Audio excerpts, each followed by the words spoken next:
I have the honor and privilege this morning to introduce our first guest, who's also going to be our paper reviewer. Mr. Akeregha is a member of the Guild of Editors. You're welcome to Sunrise Daily this morning. Good morning, Marpa. Good to be here. Well, I'm wondering what the papers are saying this morning. Quite a lot has happened in the last 24 hours. And if we don't mind, let us start with what the Blueprint is saying. Well, yes, yesterday was International Women's Day. Yeah, How can I forget? Yeah. At International Women's Day, Buhari says any government that neglects women risks failure. Federal government vows to end gender-based violence. Aisha Buhari wants abduction of women, schoolgirls stopped.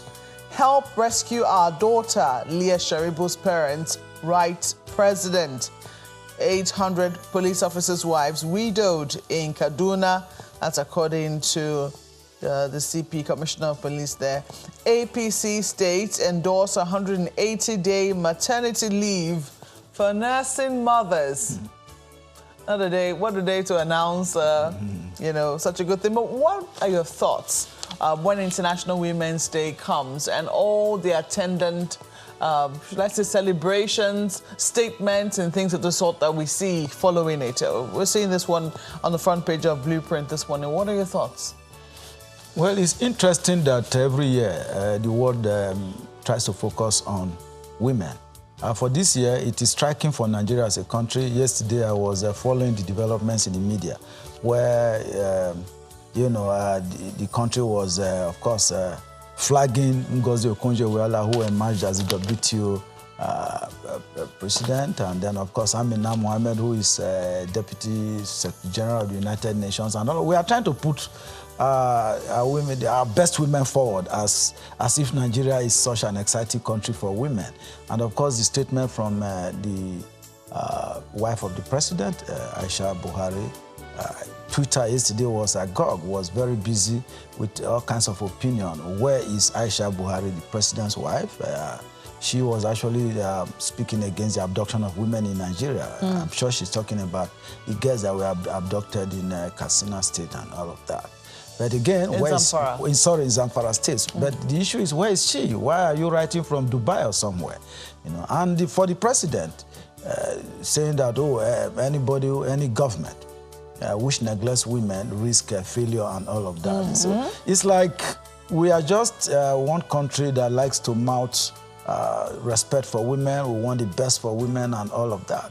In one breath, we want the best for women. In another breath, we are not treating them nicely, particularly our young girls who are the future of women leadership and all of that, whether in terms of education, healthcare, and all of the issues that have to strengthen womanhood. I do not see the evidence on ground with the Nigerian government that we're actually serious, beyond the lip service and beyond the placating press statements just coming out routinely to say that women must be respected and all of that. We must not also forget, because it's this president now that is saying that anybody who neglects women runs some kind of risk. In Germany, in his first term, while he was engaging with Angela Merkel, the German Chancellor, the president was quoted as saying that the place of women is actually in the kitchen.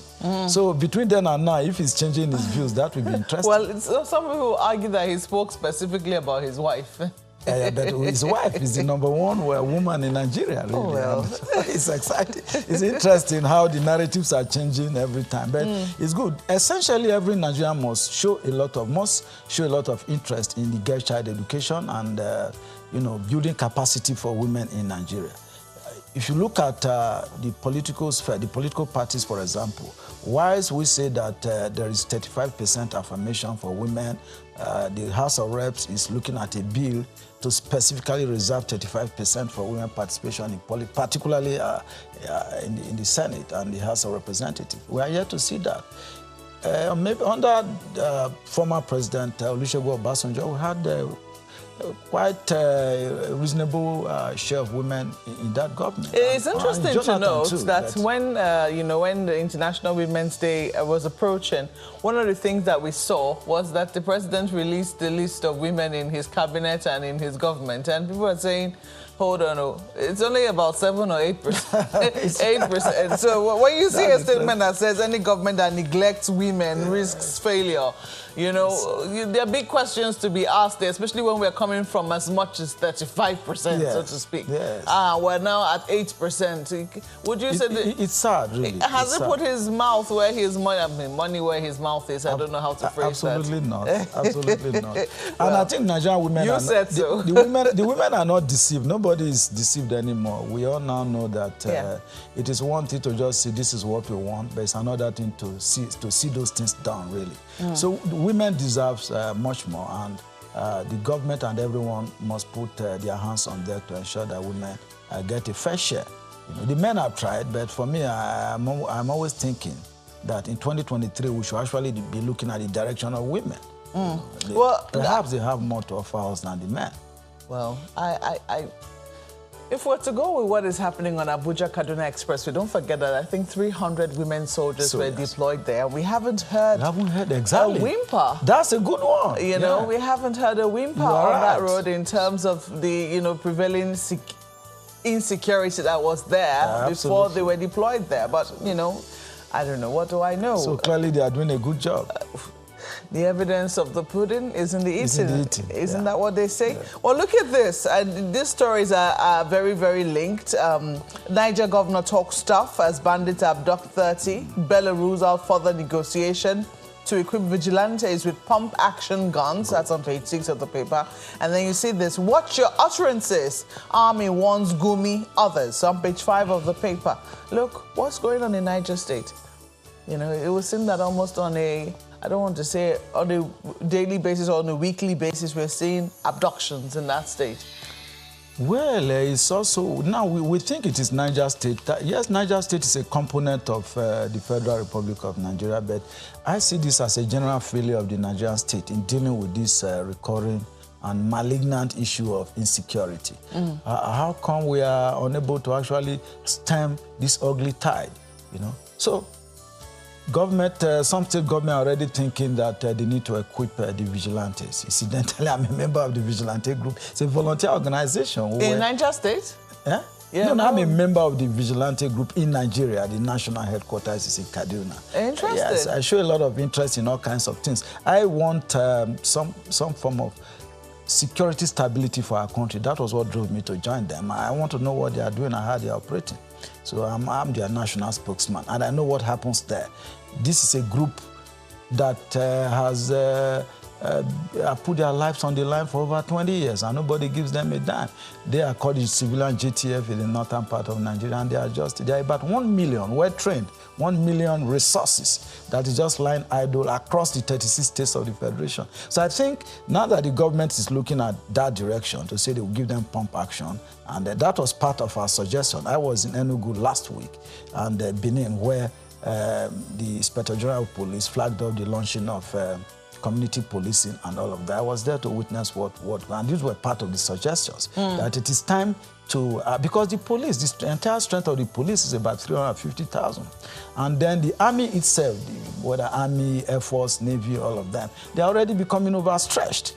So, and you have the civil defense that is just less than 250,000 that is supposed to protect critical assets and facilities of the country.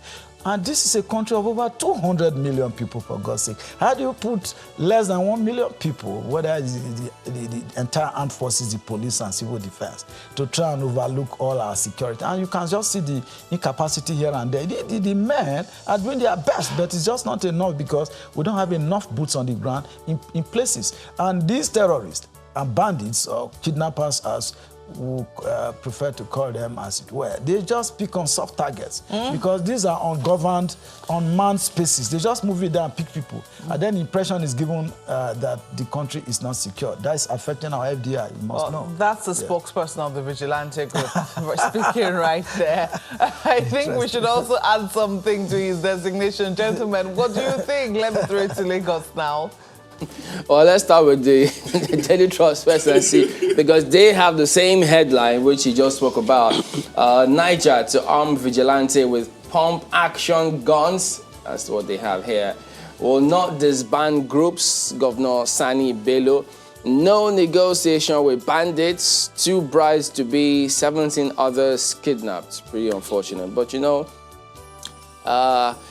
look, from the look of things, one may just as well just go and join this vigilante group. So at least if they give me the pump action, do I get to take it home, who knows? But, and I hope being a member of community policy won't preclude one from being a member of the vigilante.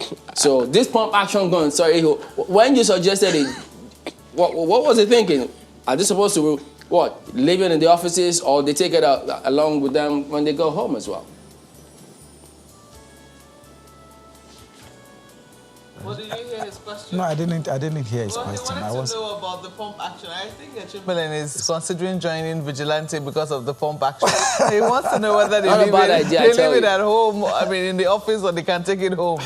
Well, once you're a vigilante member, you have to be armed 24 hours because whether you're in your house or anywhere, there can be security challenges where you are expected to rise up to the occasion.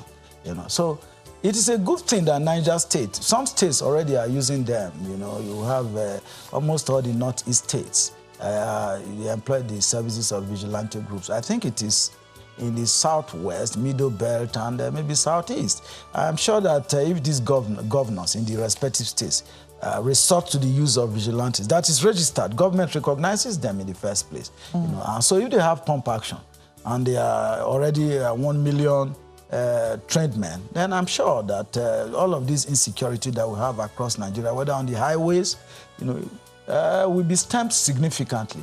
The vigilante group is not a frontline security organization. They are just playing complementary role, as it were, playing some kind of complementary role, supporting the police and other security services, whether in terms of intelligence gathering or actually providing some kind of backup in combat. They are trained to do that, and I'm sure that in fact, I think that the federal government should look in the direction of the vigilante group of Nigeria. That will help a lot, and it will also they are familiar with all the small criminal elements in the community. So it is easy to just pick them up, give intelligence to the police or the DSS, and then they can be picked up. They are doing that already, and then just give them some stipends. So everybody can then go to sleep, perhaps with 2 eyes closed. I think it's very important. Well, there you go. We now have to focus. Sounds quite interesting, Iho. And besides, I don't mind if it's a front line or back line. So whichever way, so if one joins and we all have these pump action guns, guys, I think everybody will respect themselves. So who knows? Not a bad idea, I tell you. Well, while we're trying to find creative Thinking out really loud now, really loud. Oh, yeah. Insecurity is a big deal, so you understand why there's a need for all those measures, including pump actions and the rest. But, COVID-19 is also another big deal. You might say the vaccine is a pump action for this one, but take a look at another measure that the government is taking. Nigeria to ban flights from UAE, Netherlands. That's on page 21. So this has been on for a few weeks now. So this is the new thinking, I guess. But in case you're wondering what exactly is going on, page 21 has more details for you on Nigerian News Direct this morning. And, the IWD commemoration, you see ICPC saying, choose to challenge corruption to women. So, the theme is choose to challenge, but ICPC is specifically saying choose to challenge corruption. So, new pointers for women that might be. It's asking the women to choose to challenge corruption. Oh, yeah, absolutely. So, yeah, that's it. How about choose to challenge security? Or insecurity. Well, that's what's happening in Kaduna Abuja Expressway, challenging insecurity women. How about Niger State? What? The women should go to Niger State and challenge insecurity? I didn't say women. Come on, please. I'm just playing on those words. Okay, let me just take his opinion on this one. You see, Ogun receives 50,000 AstraZeneca vaccine doses. That's the first state actually to receive vaccines in Nigeria. There's been a lot of talk around why Ogun State? Looking at the population of Ogun State, comparing it to other states, in fact, looking at the COVID-19 cases in Ogun State, comparing it with other states. But I think that's good news in some sense, seeing that, states are beginning to get ready, in fact, are ready already. But when you see this one, Ogun receives 50,000 AstraZeneca vaccine doses, and you hear the conversation around other states, what do you make of it?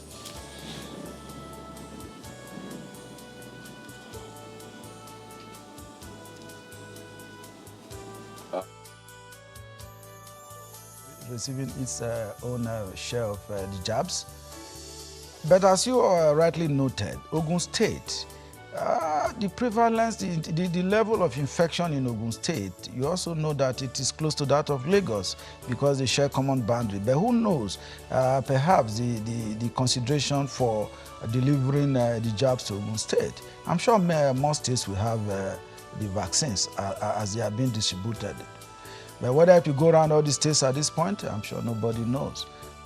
But I would have thought that Lagos State should have the vaccines before Ogun and maybe Kano, because these are highly populated states, and then the nation's capital, Abuja, where we are speaking from.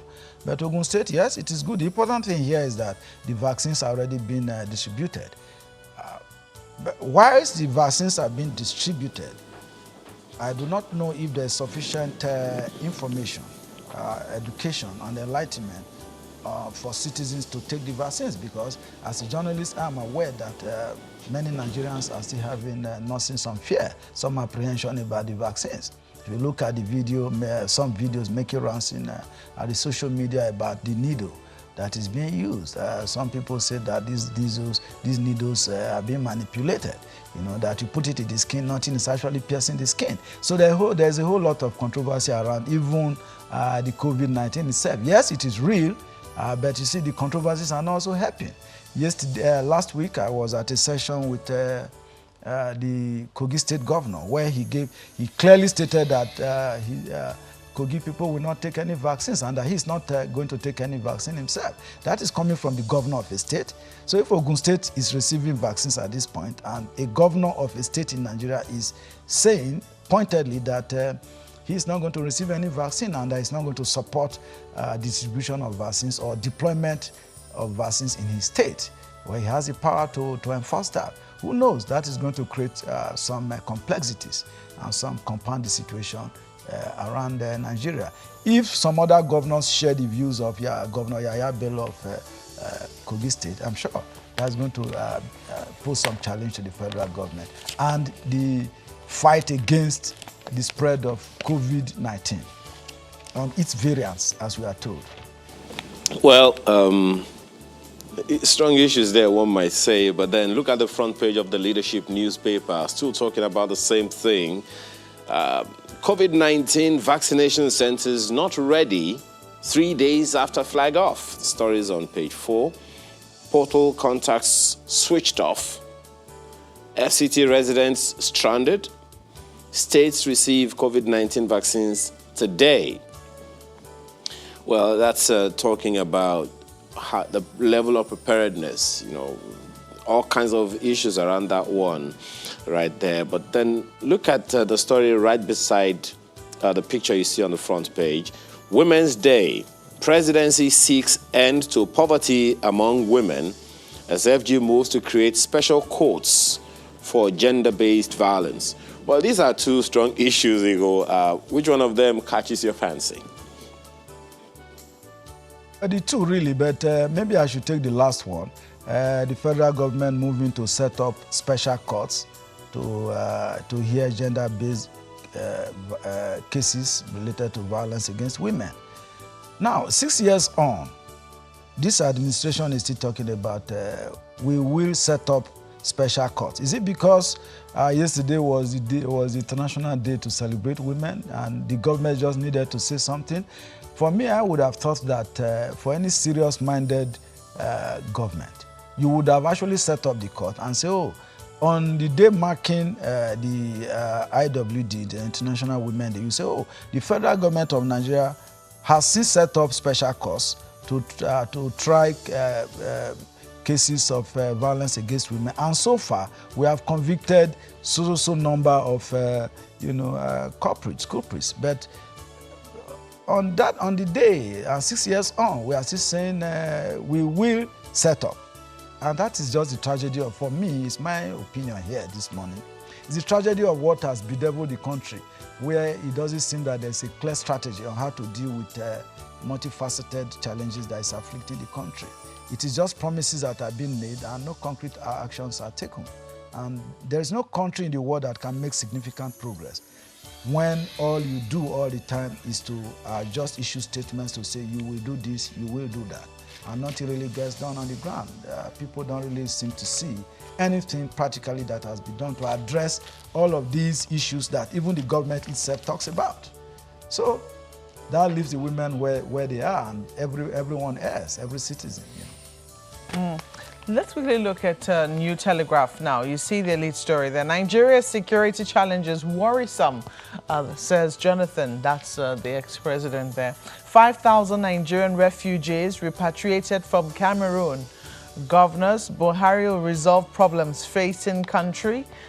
Pages 3 and 5. And Bishop Kuka, nation's leaders come to power unprepared. That's what he says. Pages 3 and 5 will give all the gist. But what are your thoughts, really, on our security situation? The ex-president says it's worrisome. I must commend Bishop Kuka. He has really been speaking up lately. You recall that last month, I guess, the furore generated by his homily, Christmas homily. I think that should be December, actually. His Christmas homily and how the government reacted to it.